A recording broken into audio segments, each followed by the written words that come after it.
मित्रहो, वेगवेगळ्या प्रकारच्या गोष्टी आपल्या आयुष्यात घडत असतात. कधी कधी व्यक्ती आजारी असतो. कितीही टेस्ट केल्या, कितीही तपासण्या केल्या तरी आपल्याला नेमकं काय झालं आहे ते समजत नाही. रिपोर्ट निगेटिव्ह असतो आणि आपण मात्र बुचकाळ्यात पडतो की या वेळेला ठराविक काळाला असे का घडत आहे. अगदी अशाच पद्धतीची घटना मी आपणासमोर घेऊन येत आहे. आपण बऱ्याच वेळा ऐकलं असेल की काही रिपोर्टमध्ये पॉझिटिव्ह नसताना व्यक्ती अस्वस्थ जाणवतो. वैज्ञानिक दृष्टिकोनातून तो व्यक्ती आजारी नसतो, परंतु मानसिक गोष्ट यामध्ये कारणीभूत ठरते. माणसाच्या अंतर्मनामध्ये एखादी गोष्ट दडून राहिली की त्या गोष्टीचा त्याच्या शरीरावर परिणाम होण्यास सुरुवात होते. मानसिकतेतून माणूस हा नेहमीच वरून जरी प्राबल्यवादी ताकदवर दिसत असला तरी तो मानसिकतेतून कमजोर आहे हे जाणवते. कमजोर मनाच्या व्यक्ती या बऱ्याच वेळी कोणत्या ना कोणत्या गोष्टीचा बळी ठरतात. मग त्या मानसिकतेवर आधारित असू देत अथवा त्या वेगळ्या जगातील बाधित करणाऱ्या गोष्टी असू देत. या सर्व गोष्टींवर आधारित आजची मी कथा सादर करत आहे. कुकरची शिट्टी वाजत होती. 3 शिट्ट्या झाल्या होत्या. आता एक 10 मिनिट वेळ पाहून भात बाहेर पत्रावळीवरती ठेवायचा होता. त्याच्यात 2 मुठी तयार करून एकावरती तूप वरण, एकावरती दही दूध अशा पद्धतीने ते ताट तयार करायचं होतं. तिने संध्याकाळी देवासमोर दिवा लावलेला होता आणि त्यातच खिडकी खाडकन वाऱ्यामुळे वाजत होती. घरामध्ये कोणतीही व्यक्ती नव्हती आणि राशी येणाऱ्या वादळाच्या अगोदर अंगणातील कपडे, घरातील सामान, भांडी या सर्व गोष्टी करून व्यवस्थित ठेवत होती. बाहेरच्या बाजूला मागे गवताची गंजी होती. पिंपळाच्या झाडाखाली सळसळणाऱ्या पानांचा आवाज येत होता. बांबूच्या बेटातून वेगाने हलणारे आवाज सुद्धा बेसूर पद्धतीचा वाटत होता. मधूनच गोठ्यातील गाय, बैल, वासरू ओरडताना, हंबरताना ऐकू येत होते. अशा वातावरणामध्ये बहुधा तास ते 1.5 तासामध्ये मोठा पाऊस सुरू होईल अशी भीती होती. राशी घरामध्ये एकटीच होती. 2 ते 3 तासानंतर रेल्वे स्टेशनवरती गाडी आल्यानंतर त्यामधून दिनकर येणार होता. गोट्याच्या बाजूला लागून असलेल्या छपराच्या घरामध्ये वाटेकरी असणारा म्हातारा आजोबा दादू झोपलेला होता. तो आजारी असल्यामुळे त्याला उठता येत नव्हते. खिडकीचा दरवाजा व्यवस्थित लावून घेत राशीने कुकर खाली उतरवला आणि बाजूला ठेवला. घरामध्ये वावटळीमुळे सर्वत्र धूळ झाली होती. झाडून घेत असताना देवघरातला दिवा मालवला गेला. तो पुन्हा लावत असताना तिला बाहेरच्या भागांमध्ये मोठमोठ्याने मोती भुंकत आहे असे ऐकू येऊ लागले. काय कारण असेल मोती भुंकत असण्यामागचे यासाठी विचार करू लागली. तिने देवघरातला दिवा न लावता तशीच बाहेर जाणे पसंत केले. ओसरीवरती आल्यानंतर पाहिले तर मोती भुंकत होता, परंतु समोर कोणतीच व्यक्ती दिसत नव्हती. अचानक वाऱ्याचा वेग वाढू लागला आणि झाडांच्या फांद्या वेगाने हलू लागल्या. जवळच असलेलं छपराचं घर, झोपडीसारख्या घरामध्ये दादू झोपला होता. त्याच्या झावळ्या वरच्या दिशेने उडू लागल्या. वयस्कर म्हातारा वृद्ध व्यक्ती आजारी असल्याकारणाने बाहेर येऊ शकत नाही याची जाणीव राशीला होती. राशी त्याच्या दिशेने पळत जाऊ लागली. झोपडीचं दृश्य न बघण्यासारखं झालं होतं. गोट्यातील जनावरे ओरडत होती. कुत्रा मोठमोठ्याने भुंकत होता. राशी या परिस्थितीलाही तोंड देत त्या झोपड्याजवळ पोहोचली. आतल्या बाजेवरती झोपलेला म्हातारा हा बेशुद्ध अवस्थेत होता असे तिला वाटले आणि तिने त्याला हलवून उठवण्यासाठी प्रयत्न सुरू केले. डोक्यावरचं छप्पर उडून गेलं तर आजोबा अजून कसे काही उठले नाहीत याबद्दल ती विचार करत होती. ती म्हणत होती, दादू उठा, पावसाला सुरुवात होईल, पत्रे उडून येतील, अंगाला मार लागेल. तिच्या या बोलण्यावरती दादू कोणत्याच प्रकारची प्रतिक्रिया देत नव्हता. तो तसाच पडून राहिलेला होता. तिने नीट पाहिल्यावर तिच्या लक्षात आले की दादू याच्या नाकातून रक्त येत आहे. हे दृश्य पाहत असतानाच अचानक सगळीकडची लाईट गेली. दादू याला हलवत हलवत तिने उठवायला सुरुवात केली आणि इतक्यात दादूने तिचा हात घट्ट पद्धतीने धरून ठेवला. आज अचानक बेशुद्ध असलेल्या या म्हाताऱ्या वाटेकऱ्यांनी आपला हात का धरला असावा याचा विचार तिच्या मनात येत होता. तो अशक्त व्यक्ती उठू शकत नव्हता, परंतु त्याच्या अंगामध्ये कोठून एवढी ताकद आली? त्याने माझा हात एवढ्या घट्ट पद्धतीने का धरला याबाबत राशीच्या मनामध्ये विचार येऊ लागला. अंधार असल्यामुळे काहीही दिसत नव्हते. त्यातच राशीने दादू माझा हात सोडा, दादू माझा हात सोडा असे ओरडायला सुरुवात केली. दादू काही केल्या हात सोडायला तयार नव्हता. त्याने घट्ट हात धरलेला होता. राशी ओरडत होती. बाहेरच्या वातावरणामध्ये वाऱ्याचा वेग वाढलेला. झोपडीच्या वरचे छप्पर उडून गेले होते. बाजूच्या असलेल्या कुडाच्या झावळ्यांच्या भिंती या सुद्धा वाऱ्याच्या वेगाने हालू लागलेल्या होत्या. आता झोपडी कोसळणार होती. तशाही अवस्थेत म्हातारा व्यक्ती तेथून उठायच्या ऐवजी आपला हात घट्ट धरून का बसला आहे याचं काही केल्या गणित राशीला समजेना. त्याच्या नाकातून बाहेर आलेले रक्त पाहिल्यानंतर राशी घाबरलेली तर होतीच. लाईट गेल्यानंतर त्याने धरलेला हात या सगळ्या गोष्टी तिला जीवाची भीती वाटायला कारणीभूत होत्या.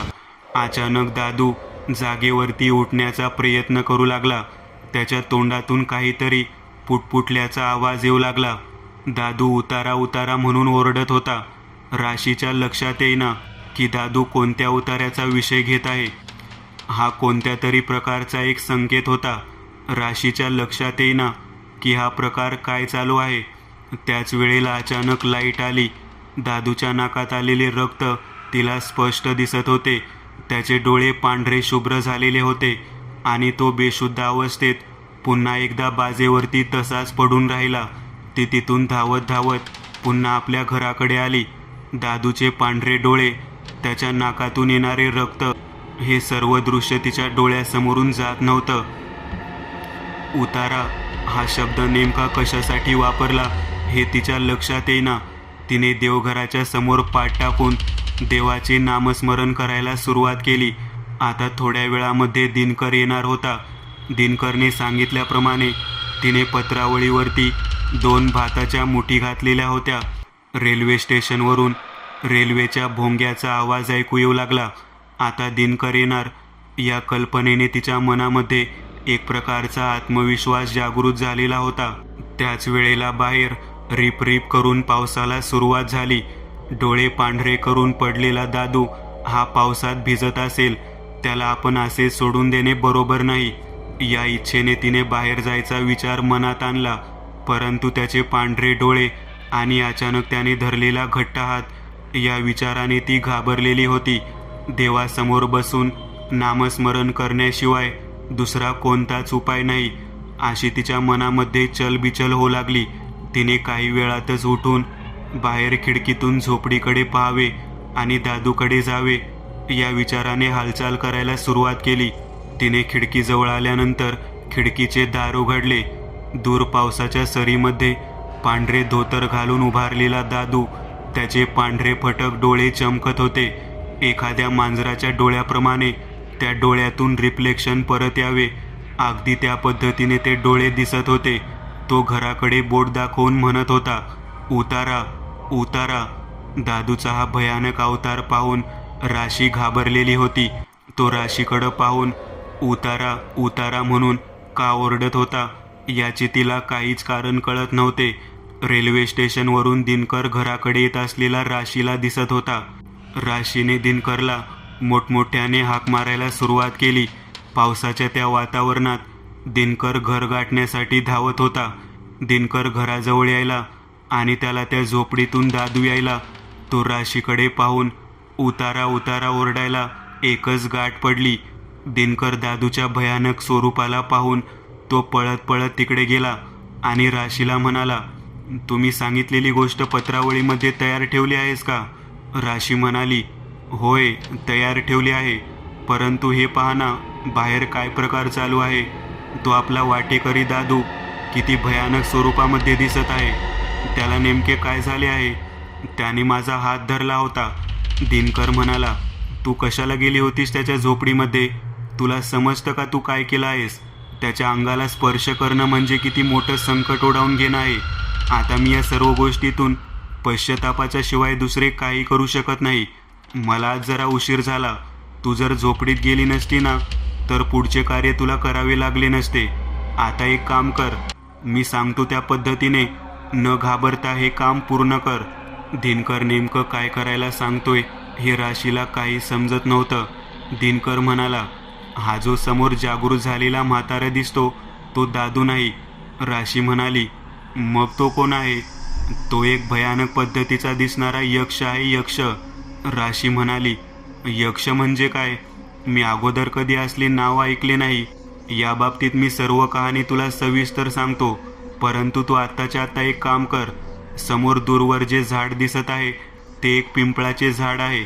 या झाडाखाली मी नित्यनियमाने एक उतारा नेऊन ठेवत होतो. तो आवर्जून उतारा ठेवल्यामुळे बऱ्याच गोष्टीतून सुटका मिळत होती. तो उतारा नेमका कोण घेतो याबाबत मला काहीच माहिती नव्हती. मी माझ्या आजीने सांगितलेल्या गोष्टीनुसार त्या झाडाजवळ जायचो आणि मध्यरात्री उतारा ठेवून परत यायचो. मला दुसऱ्या दिवशी सकाळी त्या झाडाच्या खाली उतारा ठेवलेल्या पत्रावळीमध्ये सोन्याची नाणी मिळायची. मी या बाबतीमध्ये आजीला बऱ्याच वेळा विचारलं, परंतु आजी याचं रहस्य काही केल्या सांगत नव्हती. आपल्याला 2 सोन्याच्या मोहरा मिळतात या गोष्टी, परंतु मी आनंदित होतो. एकदा मी एक विचित्र गोष्ट पाहिली. हा आपला वाटेकरी दादू म्हणायचा, मी उतारा ठेवल्यानंतर माझ्या पाठोपाठ तिकडून येताना दिसला आणि जो उतारा ठेवला होता त्यातील भात त्याच्या तोंडाला लागलेला होता. मी या बाबतीत त्याला काही विचारले नाही, परंतु त्याच्या नंतरच्या आठवड्यापासून दादूला वेगवेगळ्या प्रकारचे त्रास होऊ लागले. याच्या बाबतीमध्ये मी आजीला विचारलं. त्यावेळेला आजी म्हणाली, तू उतारा ठेवला आहेस, तो उतारा ज्यानं खाल्ला त्याला आता याची शिक्षा भोगावी लागणार आहे. मला या बाबतीमध्ये काही समजेना.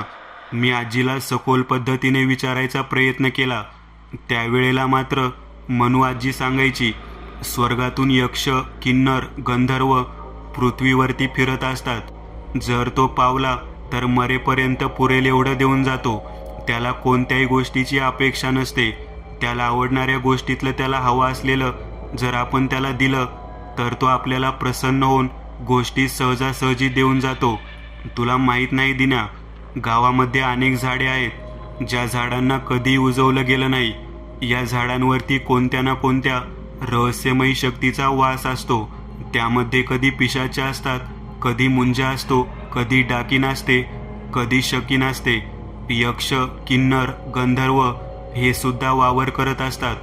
केवळ भूत आणि पिशाच यांचाच वावर असतो असे नाही. आजी मला या बाबतीमध्ये सर्व माहिती देत होती आणि सांगत होती की तिला या प्रकारचा एक यक्ष प्रसन्न झालेला आहे. आणि माझ्या आजीने माझ्या हातामध्ये 2 सोन्याच्या मोहरा दाखवल्या आणि मला म्हणाली, तू पुढच्या आठवड्यापासून त्या ठिकाणी मी सांगते त्या पद्धतीने उतारा ठेवायला जा. उतारा ठेवल्यानंतर तुला दुसऱ्या दिवशी सकाळी त्या ठिकाणी या पद्धतीच्या मोहरा मिळतील.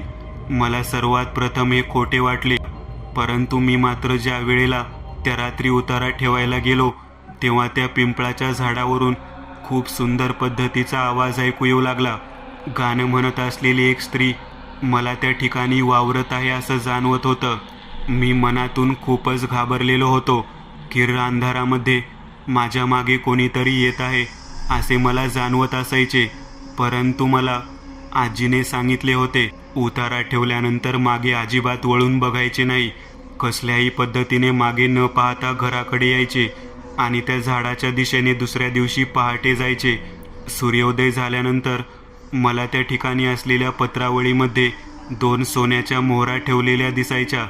सर्वात पहिल्यांदा जेव्हा मला 2 मोहरा मिळाल्या तेव्हा माझा आनंद गगनात मावेना. मी माझ्या आजीला म्हणालो, तुला कसं काय ग यक्ष प्रसन्न झाला? त्याच वेळेला माझ्या आजीने मला या बाबतीतलं रहस्य अजिबात सांगितलं नाही. मी फक्त आपल्याला मोहरा मिळतात एवढ्या पुरतंच फायद्याचं पाहू लागलो. राशी म्हणाली, दिनो तू म्हणतोस तसं मी त्या ठिकाणी का जायचं? मी असं कोणतं काम केलं आहे म्हणून तुम्हाला म्हणत आहे की मी दोषी आहे? तुम्हाला सविस्तर सांग बरं का. दिनू म्हणाला, मला एवढंच माहीत आहे, जेव्हा मी उतारा ठेवून आलो त्यानंतर माझ्या पाठोपाठ हा दादू वाटेकरी मला दिसला होता. त्यावेळेला मी आजीला कल्पना दिली. आजी म्हणाली, याने कदाचित भुकेच्या पोटी त्या यक्षाचा उतारा खाल्ला असावा आता याला या गोष्टीची शिक्षा जरूर मिळणार. हावरा म्हातारा कुठला. आजीने मला सांगितलं, याला शेतातलं काम झाल्यानंतर ज्या दिवशी उतारा ठेवण्याचा दिवस आहे त्या दिवशी संध्याकाळी या झोपडीत कोंडून ठेवत जा, म्हणजे तो बाहेर येणार नाही. त्याच्या अंगाचा, त्याच्या शरीराचा स्पर्श घरातल्या कोणत्याही व्यक्तीला होऊ देऊ नकोस. ज्या व्यक्तीला त्याचा स्पर्श होईल त्या व्यक्तीला त्या ठिकाणी उतारा ठेवायला जावे लागेल. म्हणजे या दादूने तेथील उतारा खाल्ला आहे आणि त्याला तुम्ही या झोपडीमध्ये बंद केले होते आणि आज पत्रावळीमध्ये तुम्ही उतारा ठेवायला पुन्हा त्या झाडाखाली जाणार होता, परंतु मी त्या दादूच्या अंगाला स्पर्श केल्यामुळे तो उतारा आता मला ठेवायला जावे लागेल. राशीच्या संपूर्ण गोष्ट लक्षात आलेली होती.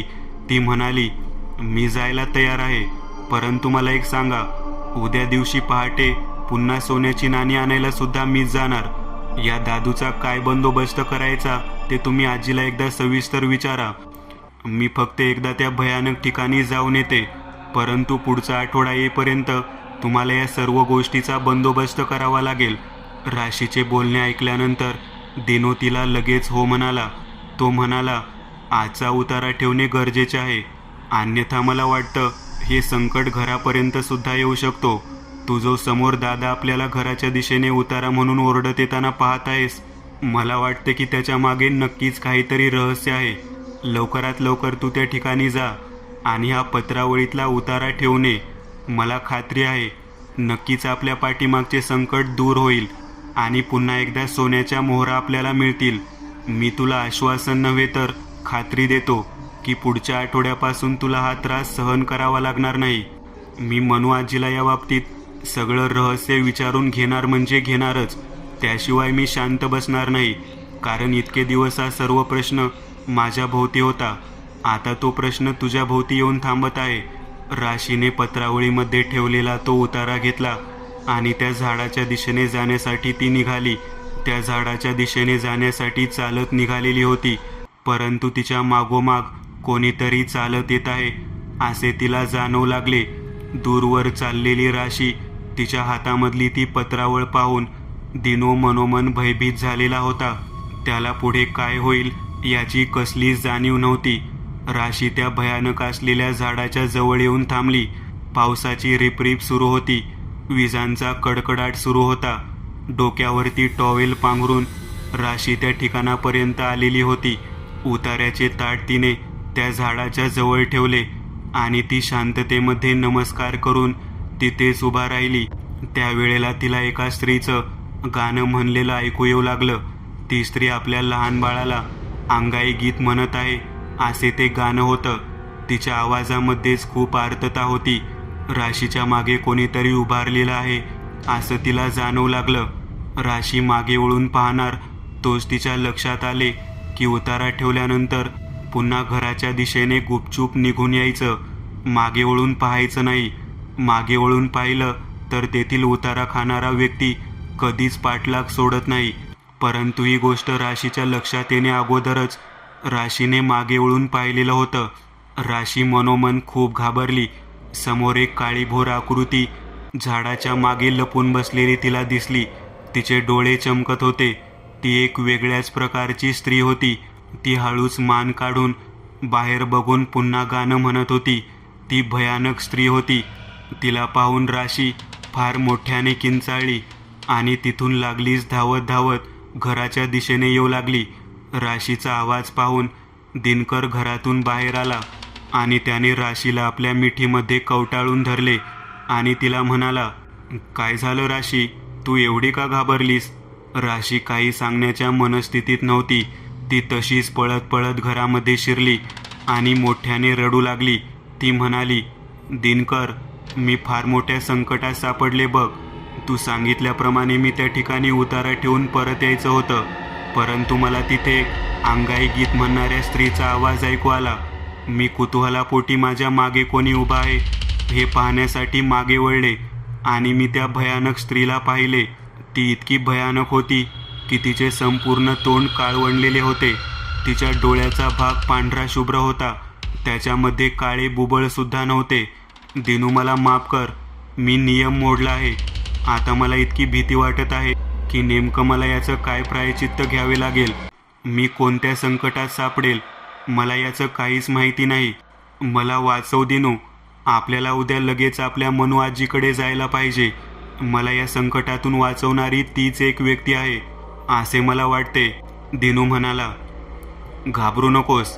उद्या सकाळी मोहर आणल्यानंतर आपण लगेच तसेच आपल्या आजीकडे जाऊ. मला माहिती आहे माळवाडीमध्ये घडणाऱ्या सगळ्या गोष्टीची खबरबात आपल्या आजीला असते. ती नक्कीच यातून मार्ग काढेल. तू घाबरू नकोस. हे बोलणे सुरू होते आणि तेवढ्यात दरवाजावरती थाप वाजलेला आवाज ऐकू येऊ लागला. घरातील लाईट पुन्हा गेली आणि बाहेर कोणीतरी अंगाई गीत म्हणत आहे असा अंगाई गीताचा आवाज येऊ लागला. बाळा जो जो रे. या आवाजामध्ये एक बाई आपल्या लहान बाळाला झोपवण्याचा प्रयत्न करत आहे. ती विवळत आहे. तेवढ्या दारावरती थाप मारण्याचा आवाज ऐकू येऊ लागला. ती बाई बाहेरून म्हणत होती, पोरी, माझ्या लेकराचं पोट भरलं नाही. चल, मला अजून एक निवदाचा उतारा दे. आता मात्र दिनू आणि राशी दोघेही जण खूपच घाबरले.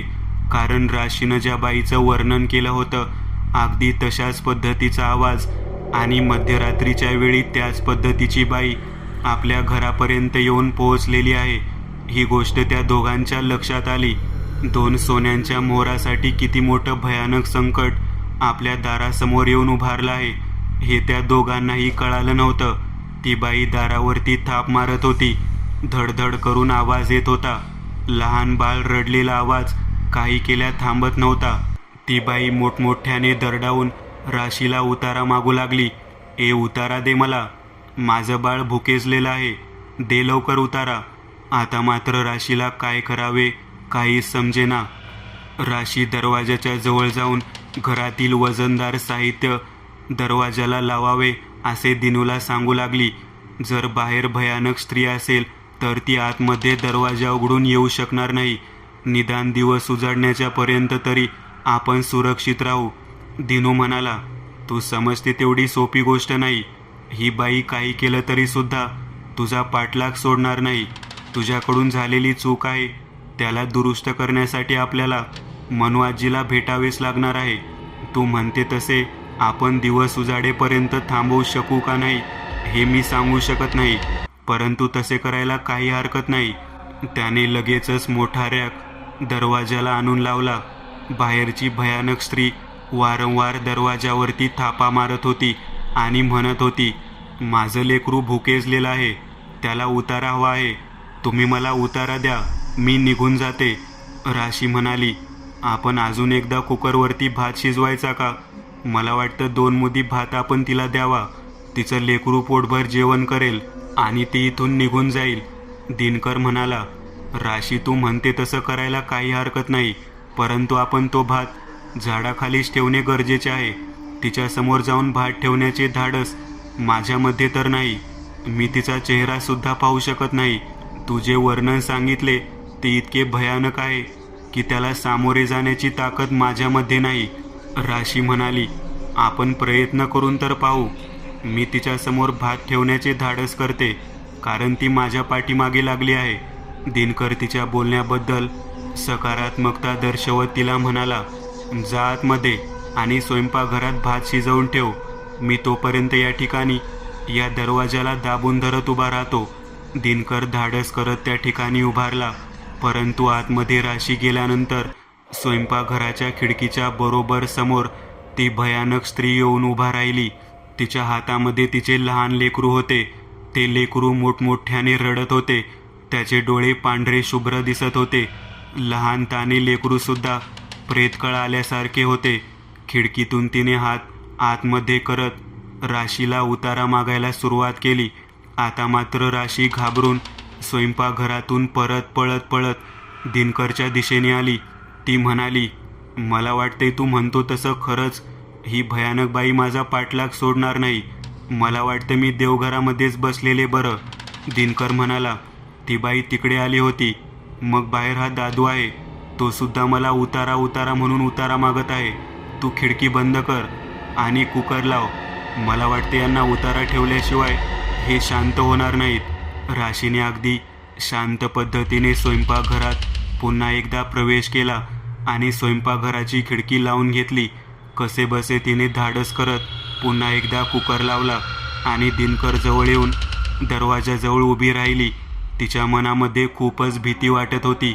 कशाबशा कुकरच्या 3 शिट्ट्या झाल्या आणि तिने आतमध्ये जाऊन तो भात पुन्हा एकदा पत्रावळीमध्ये ठेवला. पत्रावळी घेऊन ती दिनूजवळ आली. ती म्हणाली, मी आता हा उतारा तिकडे त्या झाडाखाली ठेवून येते. मला खात्री आहे की हा उतारा ठेवल्यानंतर माझ्या पाठीमागे लागलेले हे संकट नक्कीच दूर होईल. दिनू म्हणाला, मी तुला जाण्याची परवानगी देऊ शकत नाही. मला वाटतं आपण सकाळपर्यंत वाट पाहावी. तेव्हा राशी म्हणाली, मला हे समजत नाही. काही झालं तरी उतारा ठेवणे गरजेचे आहे असे तुम्ही म्हणता आणि आता मी निघाले तर मला सोडत सुद्धा नाही. त्यावरती दिनू म्हणाला, मला तुझी काळजी वाटते. हा प्रकार खूपच वेगळ्या पद्धतीचा आहे. मला वाटतं आपण दिवस उजाडेपर्यंत या ठिकाणीच बसावे. राशी म्हणाली, आपण दिवस उजाडल्यानंतर सगळ्यात अगोदर आजीकडे जायला हवं. आता या ताटाचं मी काय करू? तेवढ्यात घराच्या दरवाजाच्या वरच्या झरोक्याच्या मधून लहान ताने बाळ आतमध्ये डोकावत आहे असे दिसू लागले. राशी म्हणाली, बापरे, आता कोणीच आपला पाठलाग सोडत नाही. मी काही करून त्या झाडाखाली जाते आणि उतारा ठेवून येते. दिनू म्हणाला, ठीक आहे.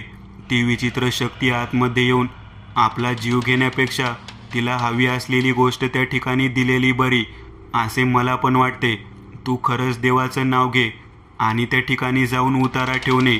राशीने धाडस करत दरवाजा उघडला आणि ती बाहेर पडत्या पावसात त्या झाडाच्या दिशेने जाण्यासाठी पुन्हा निघाली. तिच्या पाठीमागे एक स्त्री आणि ताने बाळ रडत असलेला आवाज तिला सारखाच येत होता. तिची अवस्था इतकी भयानक होती की तिचा जीव कधी जाईल हे सांगता येत नव्हते. तिने कसाबसा तो उतारा त्या झाडाजवळ ठेवला आणि त्या ताटाला तिने नमस्कार केला. तिने ताटाला नमस्कार केला आणि ती म्हणाली, माझ्या पाठीमागे लागलेल्या या प्रेतात्म्यांनो, तुमची जी काही मागणी असेल ती मी पूर्ण करेन, परंतु माझा पाठलाग सोडा. तिने त्या ठिकाणी ताट ठेवले आणि ती परत घराकडे येण्यासाठी निघू लागली. मागच्या बाजूने तिला आवाज येत होता. अंगाई गीत म्हणत ती स्त्री तिच्या लहान मुलाला त्या पत्रावळीतील घास भरवत होती. त्या दोघांना पाहून राशीच्या मनाला समाधान झाले. तिला वाटले की आपण ठेवलेला उतारा हा का मिळाला, परंतु खऱ्या अर्थाने इथं खरा पाठलाग सुरू झाला. राशी परत घराकडे गेली आणि दिनूला सांगू लागली की मी त्या ठिकाणी उतारा ठेवला, नमस्कार केला आणि सर्वप्रथम यांना विनंती केली की तुम्हाला जी गोष्ट हवी आहे ती मी तुम्हाला देईन, परंतु माझा पाठलाग सोडा. दिनू म्हणाला, तू कोणतीही गोष्ट करण्यापूर्वी विचार करत जा. त्यांना जी हवे ती गोष्ट देणे म्हणजे काय याचा अर्थ लक्षात घे. त्यांना उतारा हवा असतो. त्यांचं जोपर्यंत पोट भरत नाही तोपर्यंत ते आपल्याला उतारा मागतच राहतात. राशी म्हणाली, आता तर मी उतारा ठेवून आले आहे आणि त्यांना विनंती करून आले आहे. मला खात्री आहे आता परत मला या गोष्टीचा त्रास होणार नाही. तेवढ्यात पुन्हा एकदा दरवाजावरती थाप मारलेली ऐकू येऊ लागली. ती बाई अंगाई गीत म्हणत होती आणि मला उतारा हवा आहे, मला उतारा हवा आहे. माझे लेकरू भुकेलेले आहे, मला उतारा द्या असं पुन्हा म्हणत होती. आता मात्र राशीच्या लक्षात आले की आपण कितीही वेळा जरी त्या झाडाखाली उतारा ठेवला तरी ही स्त्री आपला पाठलाग सोडणार नाही. तिने दिनूला सांगितले, आपण आता देवघरात बसू आणि देवाचे नामस्मरण करू. दिनू म्हणाला, त्याशिवाय दुसरा कोणताच पर्याय मला दिसून येत नाही. सकाळ होईपर्यंत आपल्याला असेच राहावे लागणार आहे. घराच्या भिंतींना जेवढ्या खिडक्या होत्या त्या सर्व बंद करून घेतल्या. ते दोघेही आतमध्ये शांततेने देवाच्या समोर नामस्मरण करत बसले. बाहेरच्या बाजूने वेगवेगळ्या प्रकारचे आवाज येऊ लागले. ताने बाळ रडत आहे, ती बाई अंगाई गीत म्हणत आहे आणि मला उतारा हवा आहे, माझे बाळ भुकेजलेले आहे, मला उतारा द्या असा आवाज सारखा सुरू होता. बाहेरच्या आवाजामध्ये अजून एक आवाज सारखा येत होता. तो होता त्या वाटेकरी दादूचा. दिनू आणि राशी दोघेजण खूप वेळ त्याच पद्धतीने देवासमोर बसून राहिले. बाहेरचा येणारा आवाज तसेच बाहेरचे वातावरण यांच्याबद्दल त्याच्या मनामध्ये खूपच भीती बसली होती. बऱ्याच वेळानंतर घड्याळामध्ये 6 वाजल्याचे ठोके ऐकू आले. बाहेर पक्ष्यांचा किलबिलाट सुरू झालेला होता. दिवस उजाडला होता. ज्या अवस्थेत ते बसले होते त्या अवस्थेतून ते उठले, पाण्याचा घोट घेतला आणि ते लागलीच आपल्या मीनू आजीच्या दिशेने जाण्यासाठी निघाले. बाहेर दरवाजा उघडल्यानंतर त्यांना दूरवर कुठलीच गोष्ट दिसत नव्हती. सर्वत्र पाऊस पडल्यामुळे चिखल झाला होता आणि त्या चिखलामध्ये वाटेवरून जात असताना त्यांना मोठमोठाले उलटे पायाचे ठसे दिसत होते. ज्या झाडाच्या खाली तिने पत्रावळी ठेवली होती त्या ठिकाणी दिनू आणि ती दोघेही जण चालत गेले. तिथूनच पुढे जाण्यासाठी वाट होती. त्या पत्रावळीवरती त्यांना मोहरा दिसल्या. त्या सोन्याच्या मोहरा दोघांनी हातात घेतल्या आणि झपझप पाय टाकत ते दोघेही जण मीनू आजीच्या घराच्या दिशेने निघाले. उंच झाडांच्या मध्यभागी एक झोपडी होती आणि त्या झोपडीजवळ ते येऊन पोहोचले. म्हातारी आजी बाजेवरती बसलेली होती. दूरवरूनच ती म्हणाली, लांब थांबा रे पोरांनो, पाय धुतल्याशिवाय माझ्या घरात येऊ नका. मग बाहेर दोघांनी पाय धुतले आणि मीनू आजीच्या बाजेवरती जाऊन ते बसले. दिनकर म्हणाला, आजी तू ज्या पद्धतीने गोष्ट सांगितली होती ती गोष्ट व्यवस्थित चालू होती, परंतु त्या दादूच्या अंगाला राशीने काल स्पर्श केला आणि राशीला त्या ठिकाणी उतारा ठेवायला जावे लागले. एवढेच नाही तर तिच्याकडून उतारा ठेवल्यानंतर त्या झाडाकडे परत वळून बघण्यात आले.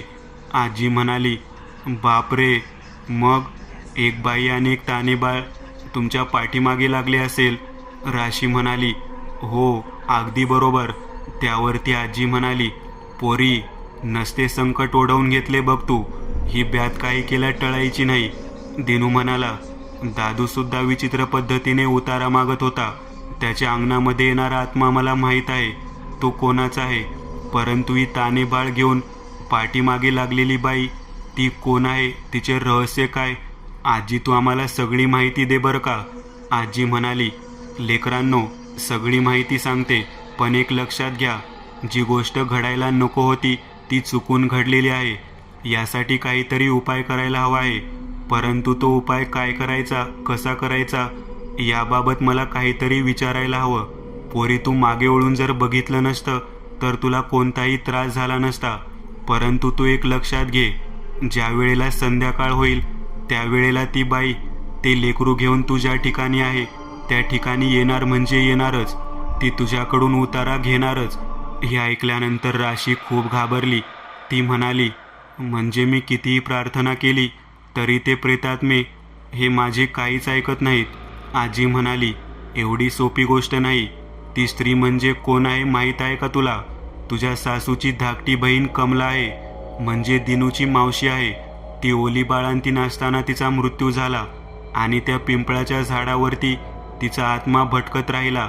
या वस्तीवरती कोणीच नसताना तिची प्रसूती 7व्या महिन्यामध्ये झाली आणि त्याच वेळेला भुकेने तडफडून तिच्या मुलाचा आणि तिचा मृत्यू झाला होता.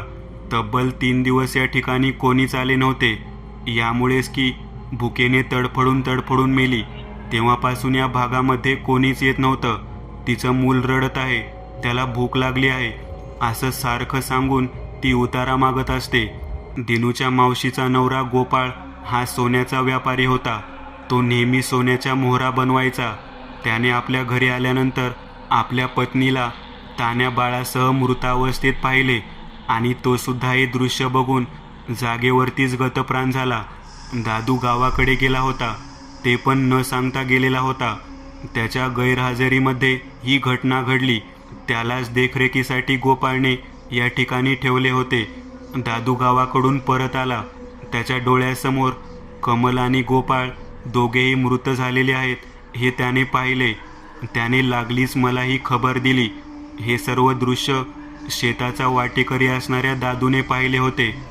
काही दिवसानंतर दादू या शेतामध्ये एकटा राहत होता. त्याला राहून आपली चूक झाली, आपण गावाला न सांगता गेलो, त्यामुळेच कमलाबाई गेल्या, त्यांचं बाळ गेलं आणि त्या धक्क्याने मालक पण गेले असं वाटून राहू लागलं. काही दिवसानंतर त्या झाडावरती त्या झाडाच्या बाजूने लहान बाळ रडलेले आणि बाई अंगाई गीत म्हणत आहे असे ऐकू येऊ लागले. ही गोष्ट मला दादूने येऊन सांगितली. त्यानंतर एके दिवशी मी या ठिकाणी रात्री दिन्याच्या आईबरोबर मुक्कामासाठी आले. आपल्या लहान बहिणीचा आणि तिच्या नवऱ्याचा, तिच्या साऱ्या कुटुंबाचा झालेला अंत दिनूची आई मृदुलाबाई हिला काही केल्या विसरला जात नव्हता. त्यातच रात्रीतून येणारा तो विचित्र अंगाईचा आवाज, ते लहान बाळाचे रडणे हे आम्हाला सुद्धा ऐकू येऊ लागले. यावरती काय उपाय करायचा म्हणून आम्ही पुरोहित बाबाकडे गेलो. त्याने सांगितले, त्या ठिकाणी भात शिजवून त्याच्या 2 मुदी करून उतारा ठेवा. त्या झाडाखाली उतारा ठेवल्यानंतर तो आवाज बंद होईल. आता उतारा ठेवायचा कोणी याबद्दल विचारणा करण्यात आली. तेव्हा दिनूच्या आईने त्या ठिकाणी उतारा ठेवायला जायचे ठरवले. पुरोहिताने सांगितल्याप्रमाणे जो व्यक्ती उतारा ठेवणार आहे त्या व्यक्तीने उतारा ठेवल्यानंतर परत मागे वळून पाहायचे नाही, नाहीतर त्या प्रेतात्म्यांची भूक मागेपर्यंत ते पाठलाग सोडत नाहीत असे सांगितले होते. परंतु त्याही वेळी दिनूच्या आईच्या हातून बहिणीच्या प्रेमापोटी मागे वळून पाहिले गेले आणि शेवटी पिशाचे झालेल्या त्या भयानक आत्म्याने स्वतःच्या बहिणीला सुद्धा जिवंत सोडले नाही. त्यानंतर त्या ठिकाणी कोणीच उतारा ठेवण्यासाठी जाईना. दादूला सारखाच त्या ठिकाणाहून आवाज येऊ लागला, जो उतारा देईल त्याला 2 नाणी देईन.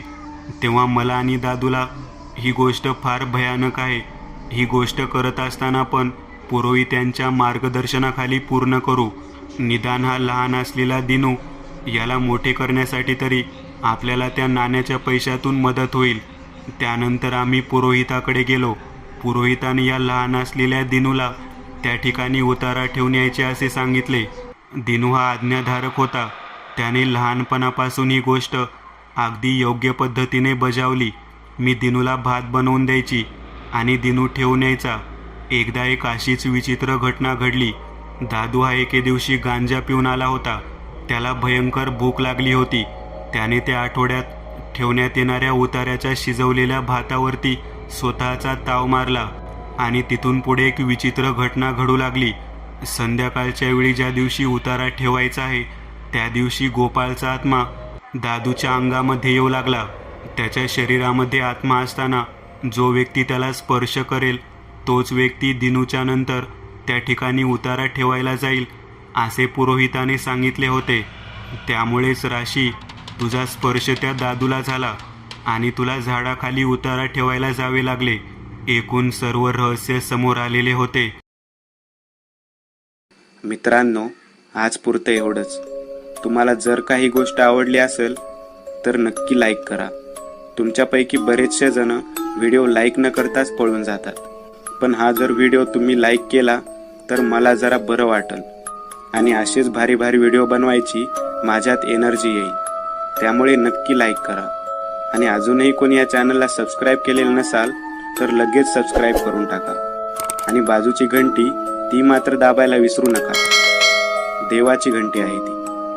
चला तर मग पुन्हा भेटूया अशीच एक आगळी वेगळी गोष्ट घेऊन पुढच्या